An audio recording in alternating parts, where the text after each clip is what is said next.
All right, folks, welcome back. We are, of course, as you can see, we're jumping right back into Lab Fun Day for the CCNA initiative. And so what we're doing, we're going ahead and we're going to go ahead and close out chapter seven, which is called Configuring and Verifying Switch Interfaces. So we're closing that up with this last section that we went over yesterday, talking about analyzing switch interfaces uh, using the status column in statistics, right? Taking a look at that, right? Because of course we can configure all day, every day, right? But as with everything that's built, it can be broken, right?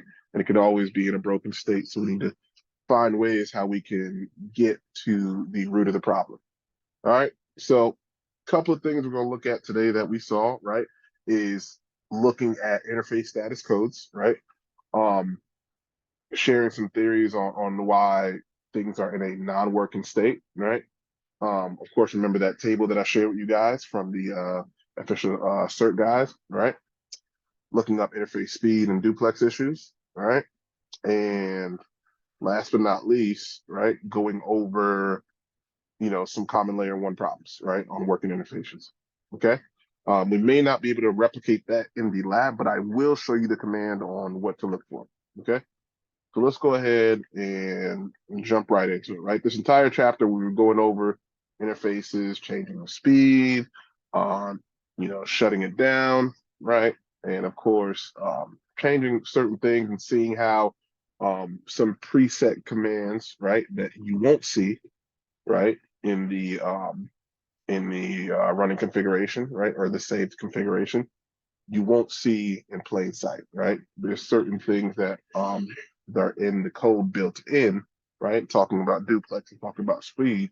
Um, if auto negotiation is not working, it'll base its um, detection on whenever the speed and duplex is set manually.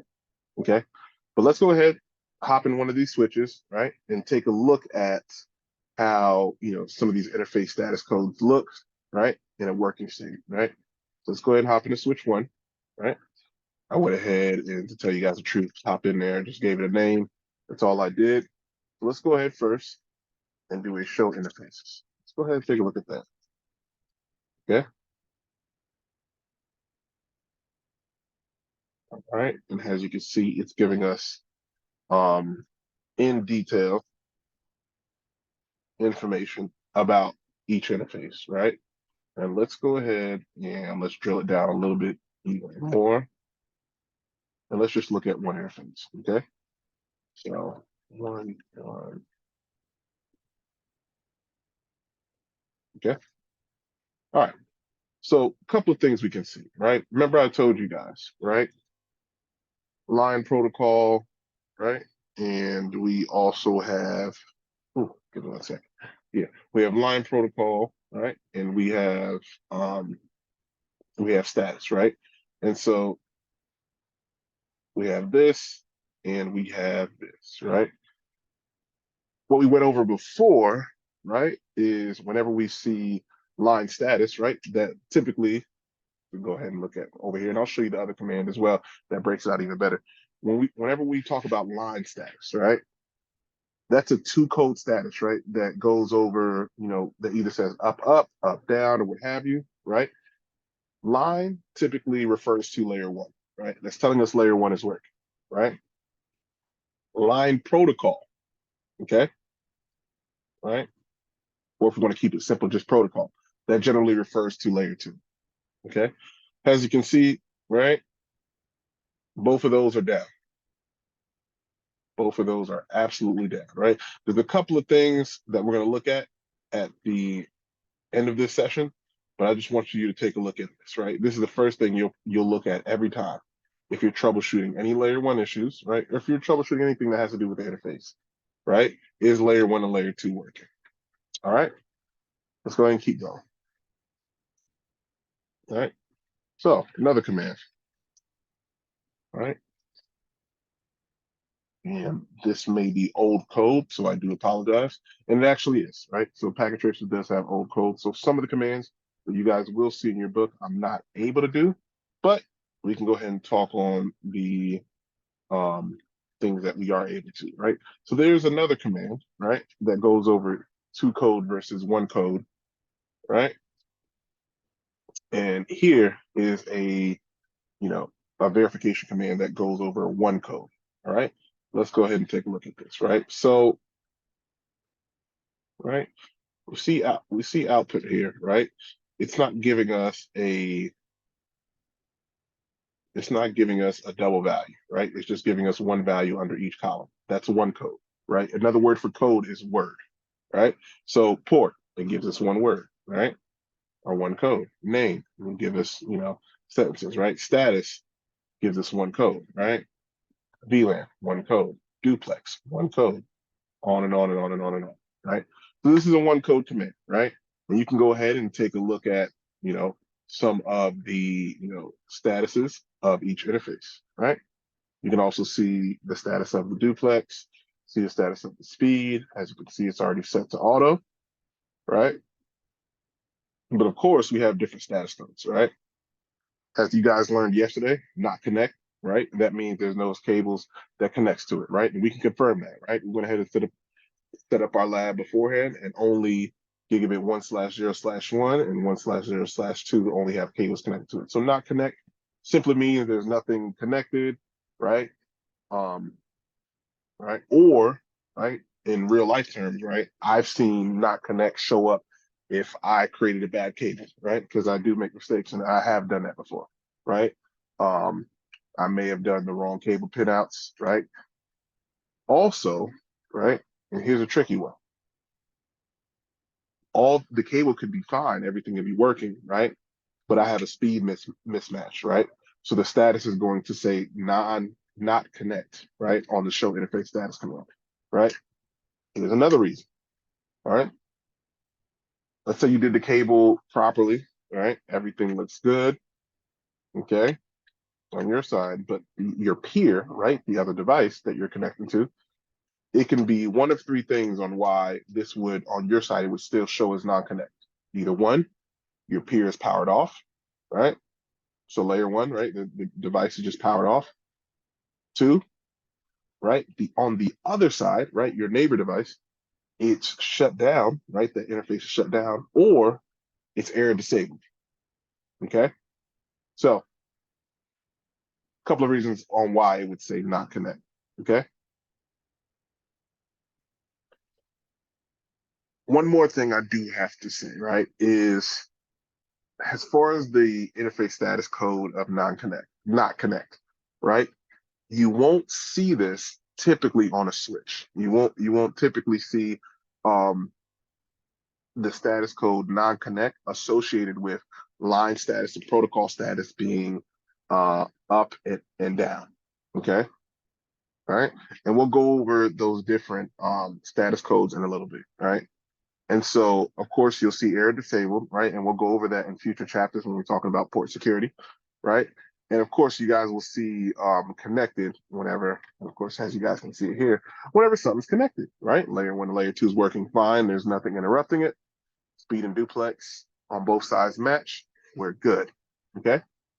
So let's take a look at this. Give me 1 second. I can actually show you guys what I mean.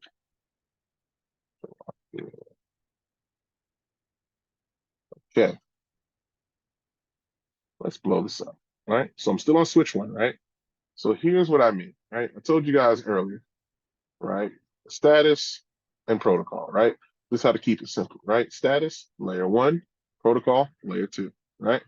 So we do the show IP interface brief command, right? I know this is a little bit advanced, right? We haven't touched here yet in your CCNA studies, but I just want to show you guys how this looks, right? You see up, right? 2 codes, right? This is what I mean, right? We see up and then up.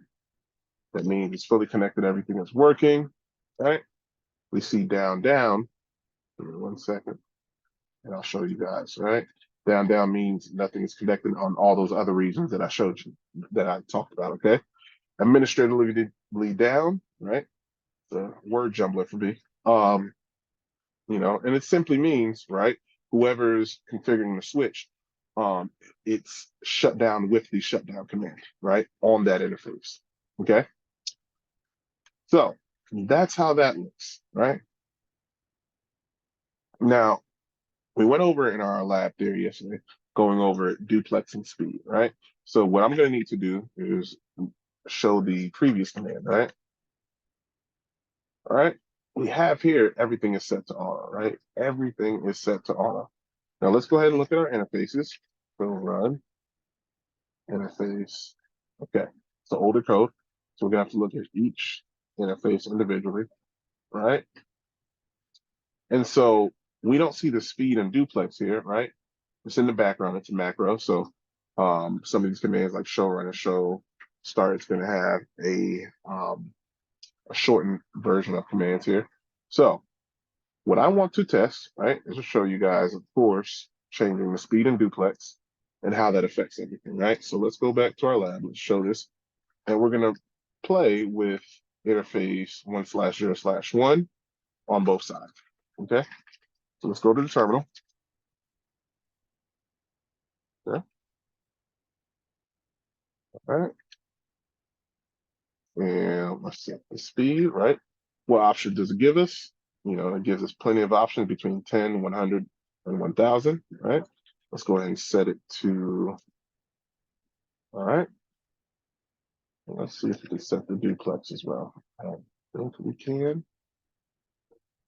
Yes, I don't think we can change the duplex. We may have to do it somewhere else.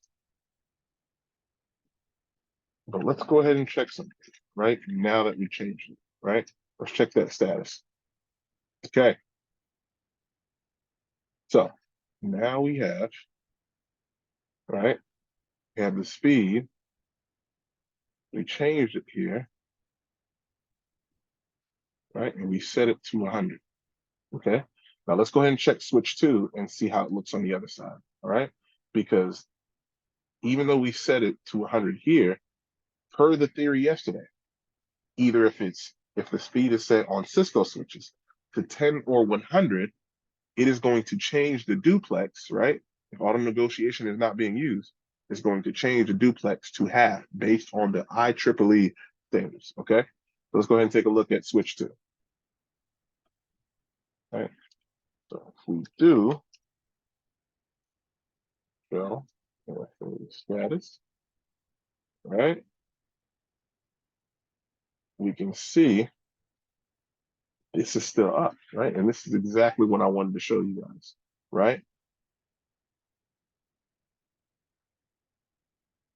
Right. So this is up. It's using, it's using a duplex, right? It's doing auto negotiation, right? Still connected. Everything is still working, right? But is it, right?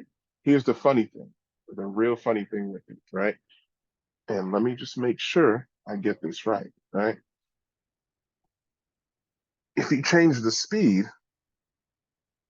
right, it will continue to work, whether it be between 10 or 100 or 1000. It will continue to work. You change the duplex, the link will come down, right? But if the duplex is the same, it will continue to work even though you change the speed. Okay, so let's go ahead and take a look specifically at these interfaces. So show interface big 1/0/1. Okay, right? So you see it's still full duplex, right? We're still at 100, right? Still running. Let's go ahead and go to the other switch.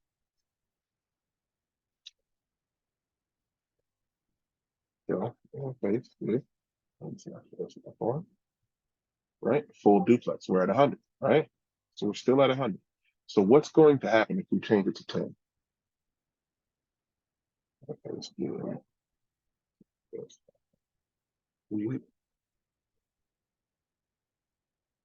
All right. So we change it to 10. Okay. And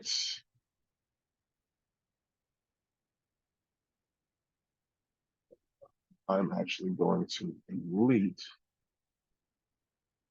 this cable. All right. just for testing purposes. All right. So we got that. So now let's go ahead and check. All right. And I'm sure you guys can see there's something going on with, you see something going on, right? All right. And just for you, so you guys that haven't played with Packet Tracer a lot, green, of course, just like a stoplight means go, right? We're going to call this red. It means stop, right? And it came back up, right? All of it's up. And let's go ahead and go to switch 2. Let's check that interface too. Okay. So we see it sense the speed, right? But it's going at full duplex, right? And you guys are probably wondering, how is it still in an up state? How is it still in an up state and still working, right? So just like we spoke about yesterday, right? You can change the speed and the switch will continue to work. If you change the duplex, there will be a mismatch, okay?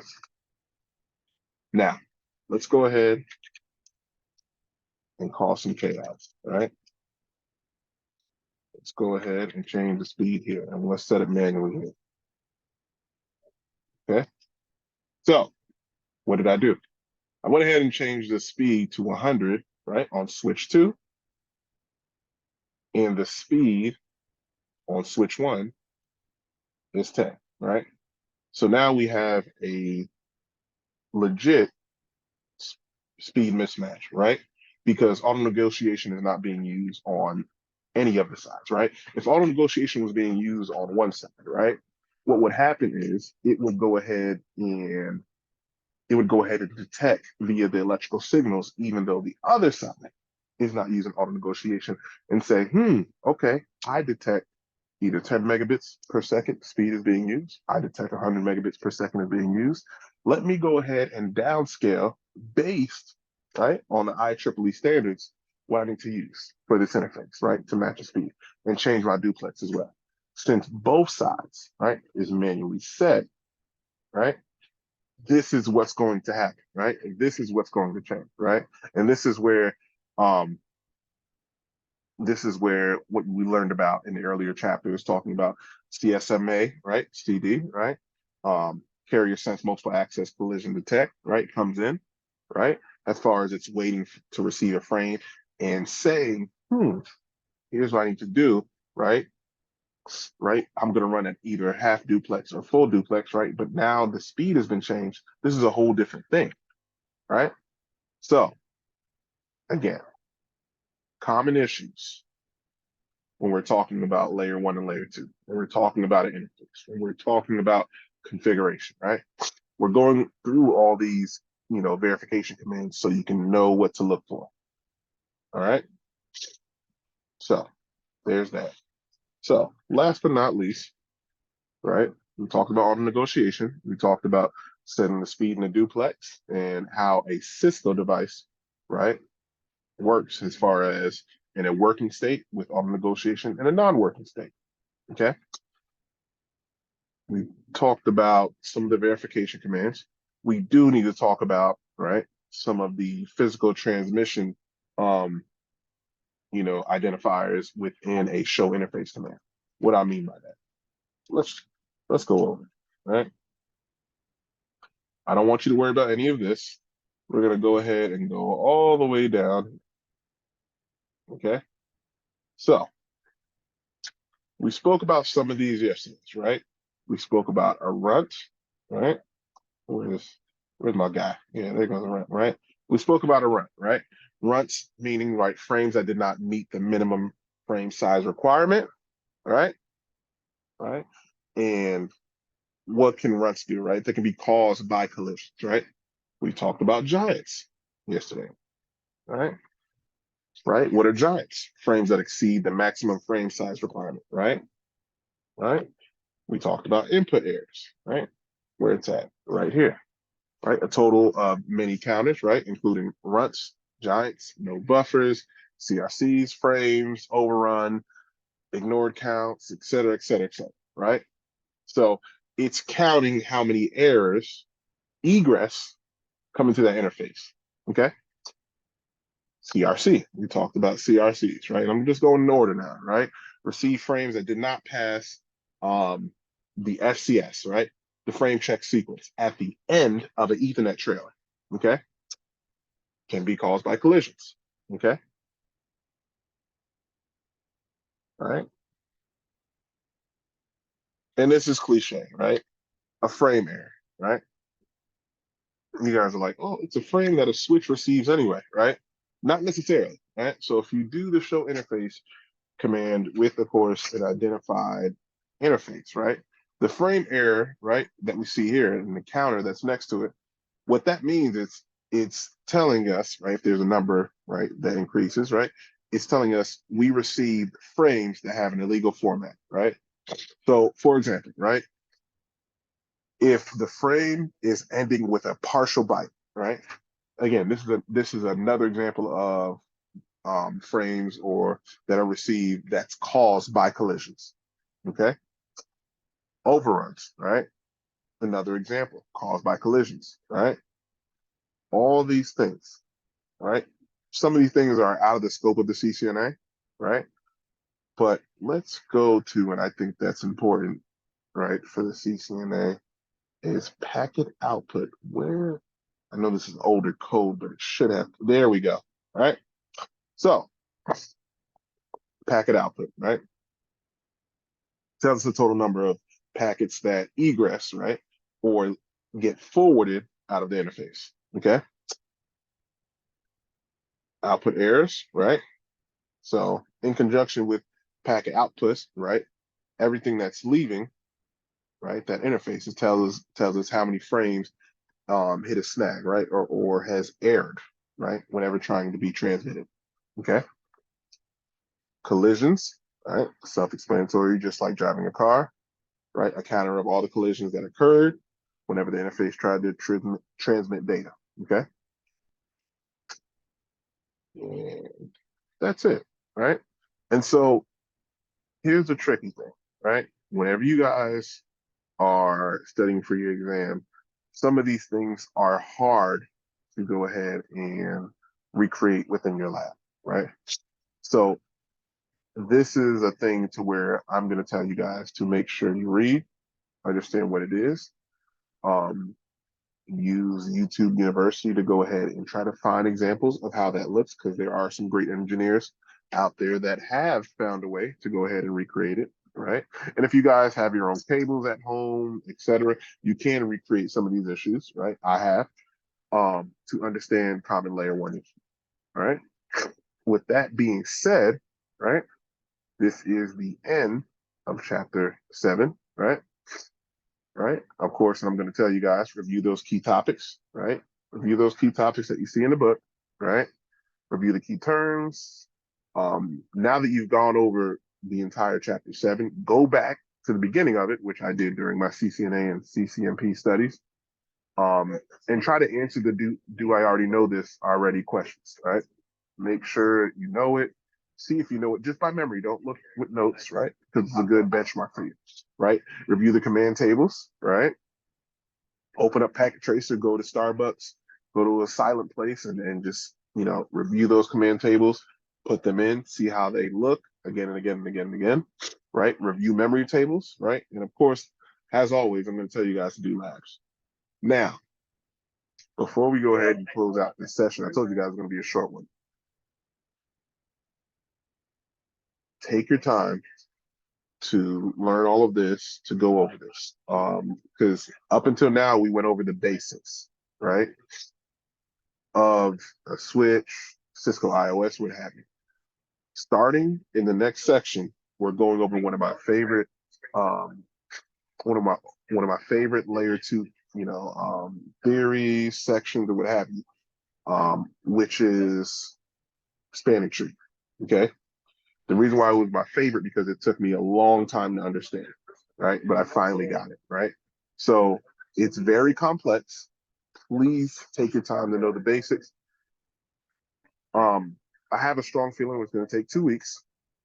I'm going to take 2 weeks anyway because we're going to go slow. We probably go 3 weeks. I don't care. But spanning tree is something you need to learn, right? You need to understand. Okay. on that note, you guys have a great day, and I'll see you guys tomorrow.